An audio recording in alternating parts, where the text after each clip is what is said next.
Thank you, Max. I think you must be desperate for speakers if you have to ask me to give a presentation about my book collection.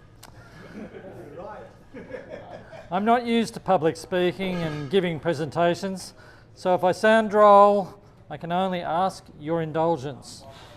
Please feel free to ask any questions. I'll do my best to answer them. Now, I began collecting books seriously about 7 years ago. I'd flown up to Sydney on the day before their pen show. I had most of the day free, so I looked around for a way to spend the day. I found there was an antique show, so I made my way out there to look around. I saw an exhibit by an antiquarian bookseller from Melbourne. I explained how I didn't have the sort of money that he was asking for his books on Norman Lindsay. He offered me a time payment plan, and I was hooked. Are we good, Kevin? Wherever I visited his store, he usually had something of interest to me. I often made time to visit him. I collect on a number of different areas of interest, growing areas of interest. To me, these are items of treasure.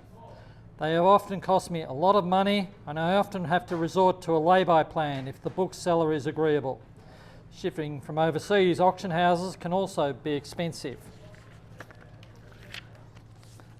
I think it is worthwhile to collect books on Australian history, even though I'm not a historian by training or profession. My ancestor was on the first fleet of convicts sent to Botany Bay and later on to Norfolk Island. Eventually he ended up in Tasmania on his own farm on the Derwent. So all of these places and their history have personal relevance to me. My interests spread to include wider history of events leading to this. My interests continue to spread. I started collecting books on military history, partly because of my grandfather. As a teenager, he and a mate put up their age to join the army in the First World War. He never talked about his experiences though, and that's quite common amongst returned soldiers, so from him I never knew. I have books on Gallipoli from participants on both sides, as well as a large collection of related books on the First World War and the events that led to it. I know Grandpa was wounded and gassed, but I never discussed his experiences.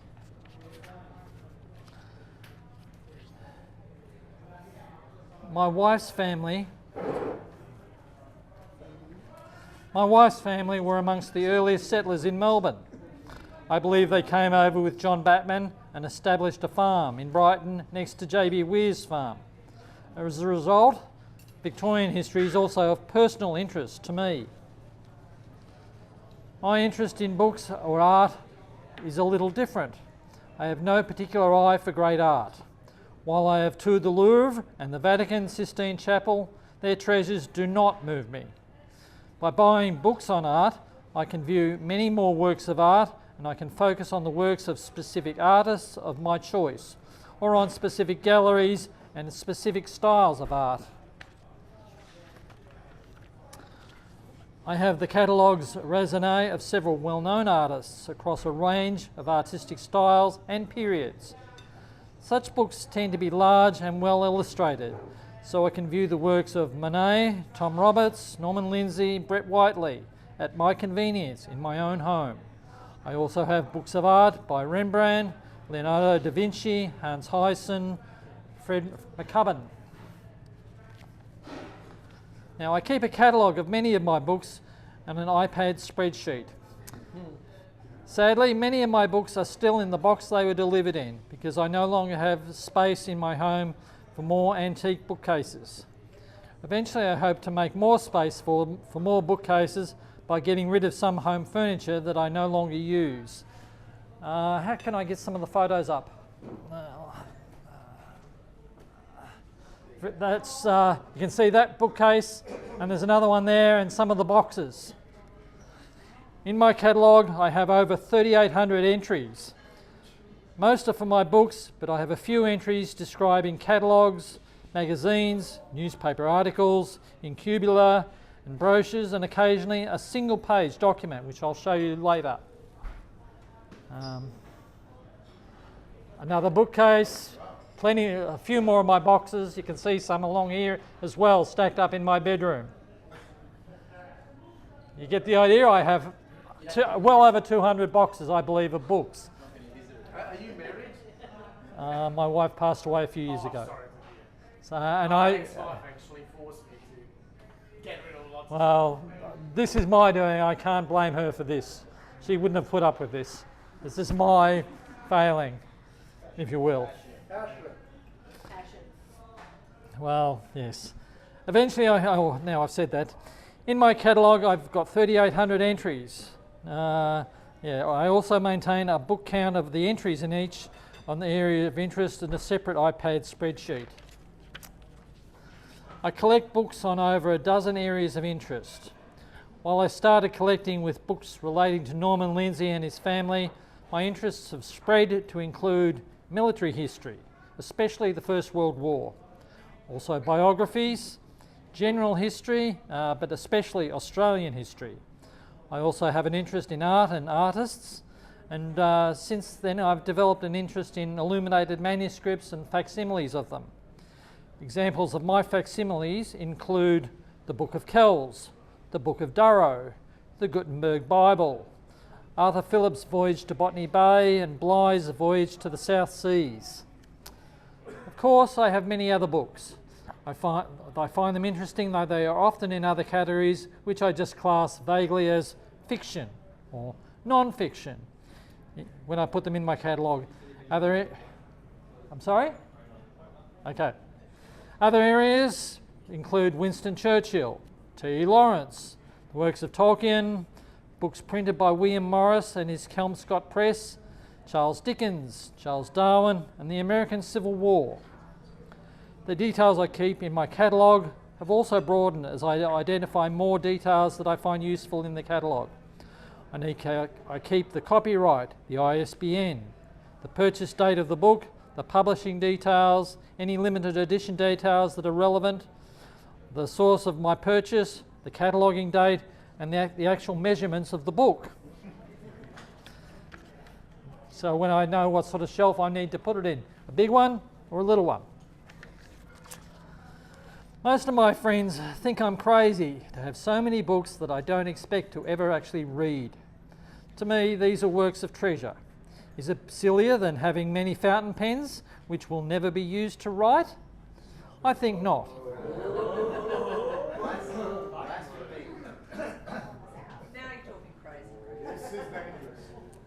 Exactly. When I was young, I was a voracious reader. Now, not so much, but I value the books more now than I did then. After I started collecting, I saw a few books about illuminated manuscripts. These are usually of great value, and mainly because they were made by hand before the invention of printing in the 15th century. They are sometimes decorated in colour and gold leaf. They are often following a religious theme or other areas of interest to wealthy people and religious organisations. Back then, the only people who had the resources to have a handwritten book were the aristocracy, the church, and a few wealthy people. Now I have many books about these illuminated manuscripts, which I consider to be a form of art. The main way I can see these works is to buy a facsimile edition of the original. This is a modern copy of the original book. Facsimiles are usually published in limited editions by a specialist publisher. They are usually published to a high standard of printing on a high quality paper, and sometimes co-published with a commentary volume by some modern expert in the original work. An example of a facsimile is this Macclesfield Psalter. The original had been buried in some library in England for centuries, but about 100 years ago the original turned up, was purchased by the Cambridge, and they produced this facsimile in a limited edition. You can get an idea. This is what the original book looks like. By producing a facsimile, it can go to a much wider audience who can look at it. These are produced to make the exact replica of the original work. This then becomes available to a wider people, whereas there's one original, now there's facsimiles which can go to people such as us and whoever can afford it. That's a lot more people. They will usually keep the original spelling, the original decoration and punctuation as used in the original work. That's why it's a facsimile and not just a later edition of that book. Collecting books has become an addiction to me. I have hundreds of boxes of books stacked in my home in addition to 13 large antique bookcases. These are mainly from book auctions.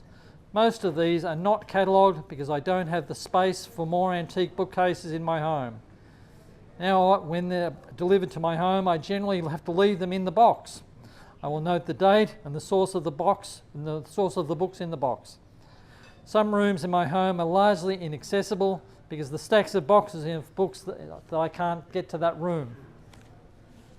The original.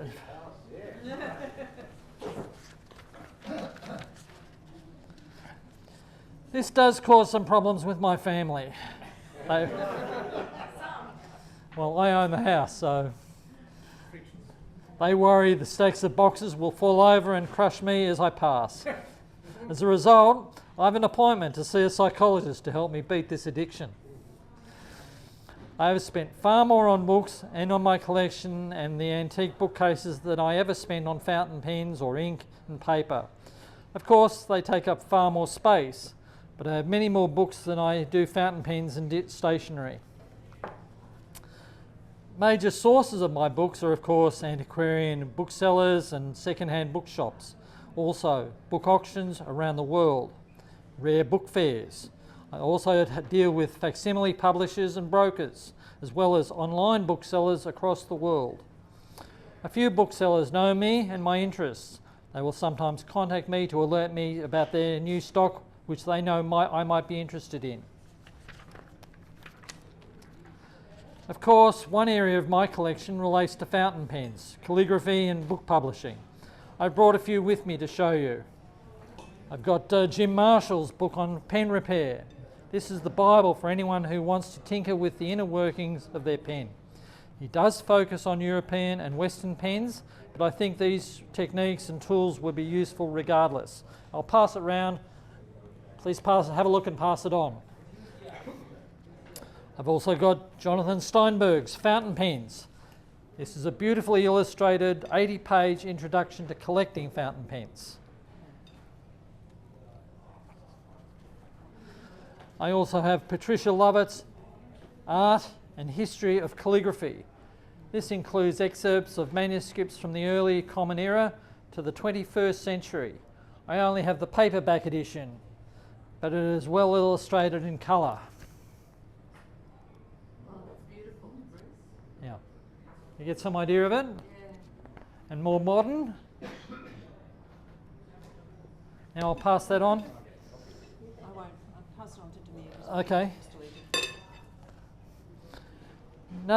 Another book you may find interesting is The Complete Guide to Calligraphy. This is published by Quantum Publishing, and it's a thorough reference for calligraphers seeking to broaden their knowledge of calligraphy, tools, techniques, and the materials they use. At home, I also have Landauer's Pens of the World. This is a popular and well-known classic book on for fountain pen lovers. Parson's face just lit up. Now, Max, can I pass this around?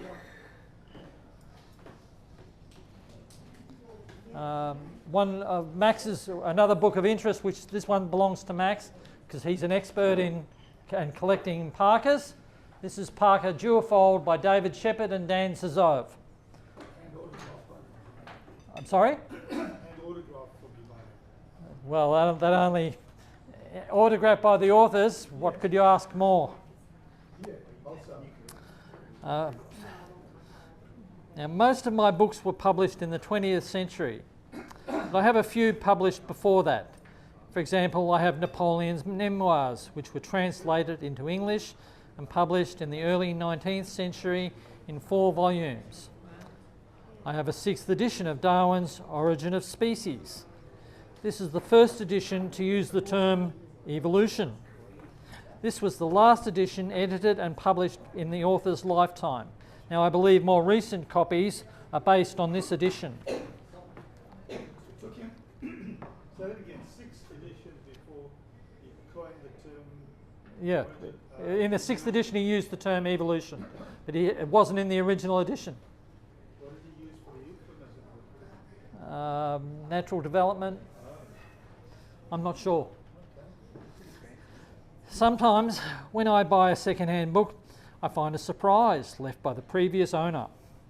When I looked through Edward Sullivan's book about the Book of Kells, which was published in 1920, Edward Sullivan's book was published in 1920, I found a handwritten letter from the assistant librarian at Trinity College in Dublin. He was one of the custodians of the Book of Kells. This letter was written in 1922 to the town clerk of the City of Melbourne. The letter includes suggestions for further reading for those who wish to do research on the Book of Kells as the research stood in 1922.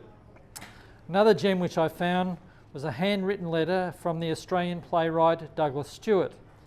This showed up when I inspected my deluxe edition of his play Shipwreck. Such surprises add to my enjoyment of these editions. They also add to the value of the book and the reader's knowledge of the playwright's intentions. Many of my books are old. As a result, they often show signs of age, such as dust on the top of the pages, cracks in the spine, and, more commonly, brown spots on the pages. These spots are known as foxing. While I don't try to remove the spots, I try to reduce their spread by keeping my home dry as much as I can by keeping the humidity down, my books shelved behind glass in my antique bookcases. What is the Book of Kells?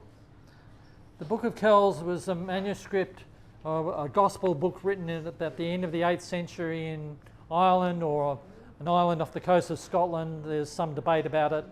It's generally considered the greatest book written as far as decoration, and it's a national treasure in Ireland. As I understand it, if you visit Ireland, in Dublin, they will show you the Guinness Brewery and the Book of Kells. Yep. Now, my oldest book would be an excerpt from the Polychronicon. This is the original English history book. This was published in the 16th century by William Caxton, the first English printer. The handwritten version was written some centuries before that, but it was translated into Middle English and printed by William Caxton, the first English printer. It's missing the covers and many pages, but I feel anything printed by Caxton is valuable. I see it as an item of treasure from the 16th century. I also have a single page, which I'll show you.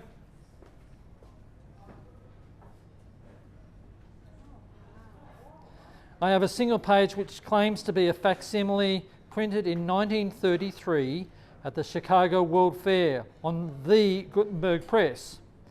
The original page was part of the second book printed in Europe in the 15th century. Allegedly, the Gutenberg press was part of the new German government's exhibit in 1933 at the Chicago World Fair. The theme of the World Fair was a century of progress. They could claim all the exhibits of modern progress at that World Fair were possible because we Germans invented this printing press. Now, I think, yeah, there's some merit to that. Anyway, when I bought it, it was in this frame, and I had this whole thing framed, and it's at my home. While it's of no financial value, I also have 2 volumes of John Milton's Paradise Lost and Paradise Regained. These were printed in 1794. The cover has come away and it's in poor condition, but just to look at it pleases me. I can see the way English printing has changed over the intervening centuries. For example, they print the letter S to resemble what I would now call an italic F. That's the way printing has changed in that time. The most valuable book I have at home at present is my facsimile edition of the Book of Kells. This was published in 1991 in a limited edition of about 1,400 copies, most of which were made for sale. There are copies of this in the State Library in Melbourne and the University of Melbourne Library. Melbourne University were kind enough to let me inspect and photograph theirs when I was considering whether to purchase mine. It took me over a year to pay off the €8,000 cost to my European broker. go back. Oh, sorry. That's my copy, and it's in a slipcase, decorated that way, of the Book of Kells. My copy of the Book of Kells. And up here is the accessory volume that comes with it. I hope it's all insured. I try and insure it, but yeah. I've recently paid a holding deposit on a deluxe edition of the Ellesmere Chaucer. This will eventually cost me €10,000 or thereabouts, including shipping and customs. Only 50 copies of this edition were published in 1995, and the publisher will not produce any more. It stands out from other manuscripts of the text in its 25 vignettes of the depiction of the tellers of the tales, including Chaucer himself. To me, this is a great work of art. The original was first produced between 1400 and 1405, shortly after the death of Chaucer. The original, I believe now, is in the Huntington Library in California.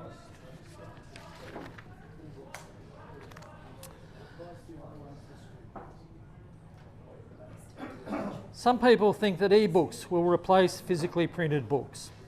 Well, I can see, yeah, there's advantages in reading a novel on a Kindle. I think there is also a case for the physical book. They have a texture in the cover and in the paper. To me, that adds value. They are used to hold the printed word. Real books allow you to make notes in the margins, which I wouldn't touch that, but some people would, if you wish. The actual printed book has a longer lifespan. Like this dates from the mid-19th century. Can anyone imagine a Kindle will be around in 200 years? A Kindle only has a limited lifespan and the battery will die before then. Not to mention if Amazon upgrades the storage format. Some book pages are simply too big to read on a Kindle. They also colour illustrations are much richer when they're printed on paper, particularly on a full page. To summarise, I have an oversized collection which brings me a lot of pleasure. That's one of 13 bookcases I have, not to mention all the boxes which you can't see all of them. There's one bookcase there, another one there. For example, this document here is an invitation to the opening of the first Australian Parliament. To me, that's valuable, hence I purchased it. Anyway, I have a lot of pleasure gained from my collection, but it does cause me problems with my family. I'm still working out what will happen to my collection when I'm no longer here. The photos show a few of my bookcases and boxes of my books. The final photo is the facsimile of Schaeffer's and Faust's Psalter, allegedly printed on the Gutenberg press, which as I discussed with you. Now I think that's more or less it. Does anyone have any questions?